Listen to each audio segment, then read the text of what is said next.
Pakistan India war में हम सब ने आर्टिफिशियल इंटेलिजेंस का काफ़ी इस्तेमाल देखा। फिर चाहे वो पहलगाम वाक़ये के बाद इंडिया की जानिब से जारी की गई टेररिस्ट की फेक AI जनरेटेड पिक्चर्स हों या फिर DG ISPR अहमद शरीफ चौधरी की डीप फेक से बनाई गई वीडियो हो जिसमें वो 2 पाकिस्तानी फाइटर जेट्स के गिरने की तस्दीक कर रहे थे। This is the era of AI and the battle field is changing. Recently Jio digital ने AI एक्सपर्ट से यही जानने की कोशिश की है कि किस तरह मौजूदा दौर में AI जंग का एक अहम हथियार बन चुकी है।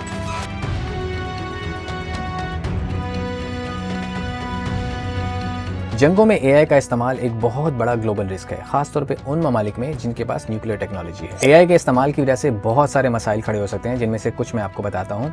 सबसे पहले एस्केलेशन रिस्क। AI सिस्टम्स इंसानों के मुकाबले में बहुत तेजी से काम करते हैं। अगर एक AI पावर्ड डिफेंस सिस्टम गलती करता है तो उसको रोकना बहुत ही मुश्किल होगा, क्योंकि वो बहुत तेजी से एक्शन ले रहा होगा। दूसरा, न्यूक्लियर इंस्टेबिलिटी। इमेजिन करें अगर किसी लीडर की फेक वीडियो जारी हो जाए जिसमें वो ये मैसेज दे रहे हो कि हम न्यूक्लियर वॉर स्टार्ट करने जा रहे हैं, तो उसके क्या कॉन्सिक्वेंसेस हो सकते हैं। अच्छा, AI का इस्तेमाल टेररिस्ट भी कर सकते हैं। Loss of trust. जहां आपको इतनी fake information, fake images, fake videos नजर आएंगी, वहां पे रियल फुटेज, रियल इन्फॉर्मेशन की पहचान करना बहुत मुश्किल हो जाएगा। पाकिस्तान समेत बहुत सारे ममालिक ने UN में जानलेवा ऑटोमेटिक वेपन्स के खिलाफ बात की है। जंगों में AI का इस्तेमाल के लिए इस वक्त बहुत ज़्यादा रूल्स और रेगुलेशंस की ज़रूरत है और उसके बगैर बहुत ज़्यादा नुकसान हो सकता है।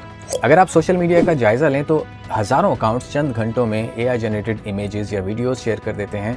इनमें से बहुत सारे अकाउंट्स जो हैं वो AI एजेंट्स या बॉट्स होते हैं और इनका एक ही मकसद होता है, या तो ये कंटेंट को लाइक, कमेंट और शेयर करके वायरल बनाने की कोशिश कर रहे होते हैं, या फिर उसको रिपोर्ट करके उसको ब्लॉक करने की कोशिश करते हैं उस सोशल मीडिया प्लेटफॉर्म पर। इन AI जनरेटेड इमेजेस का इस्तेमाल एंटरटेनमेंट के लिए अगर किया जाता है तो उसमें कोई हर्ज नहीं है, लेकिन जब इन इमेजेस को आप इस्तेमाल करते हैं नैरेटिव शेप करने के लिए, बयानियाँ बनाने के लिए या पब्लिक परसेप्शन को इन्फ्लुएंस करने के लिए, तो इसके बहुत खतरनाक नतीजे निकल सकते हैं। AI technologies propaganda, false narrative और मिस इन्फॉर्मेशन को तेजी से बढ़ावा देती हैं, लेकिन ऐसा नहीं है कि इसकी पहचान नहीं की जा सकती। जहां AI की मदद से false propaganda, fake news, fake images generate की जा सकती हैं, वहीं पे इसी AI की मदद से आप इन सारी चीज़ों की पहचान भी कर सकते हैं। इसके अलावा AI जो है आप अपने डिफेंस के लिए भी इस्तेमाल कर सकते हैं।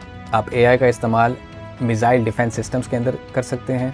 AI जनरेटेड रोबोट्स की मदद से आप लैंड माइंस क्लियर कर सकते हैं। अगर आपको लगता है कि किसी इलाके में बहुत सारी लैंड माइंस बिछी हुई हैं, तो वहाँ पे आप इंसानों के बजाय AI रोबोट्स को भेज के उन लैंड माइंस को क्लियर कर सकते हैं।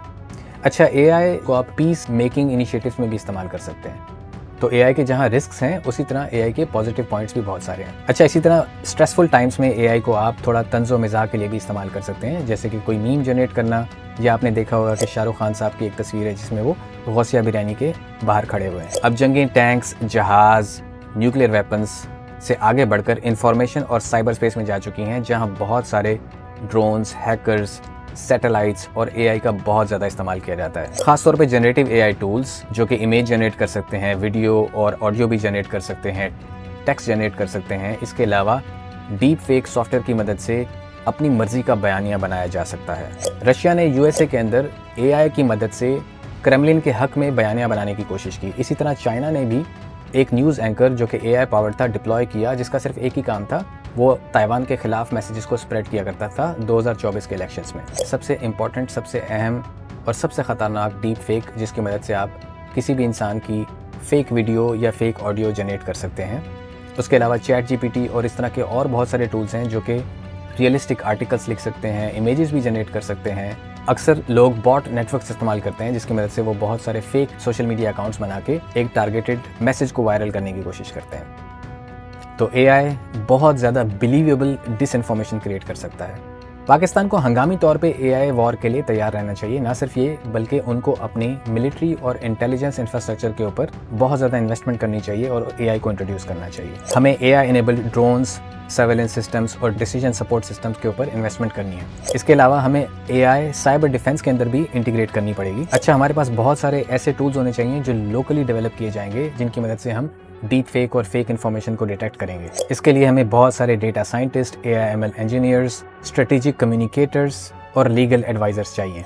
US ने भी एक जॉइंट AI सेंटर डेवलप किया था बहुत पहले, जो कि अब दूसरे डिपार्टमेंट्स में मर्ज हो चुका है। उसी तरह का कुछ हमें पाकिस्तान के अंदर भी चाहिए, जिसमें तमाम पॉलिटिकल पार्टीज, मिलिट्री शामिल होगी। इस तेज होती हुई टेक्नोलॉजी की दौड़ में एआई की समझ बूझ रखने वाला दिमाग कल की बैटलफील्ड का सबसे बड़ा हथियार है।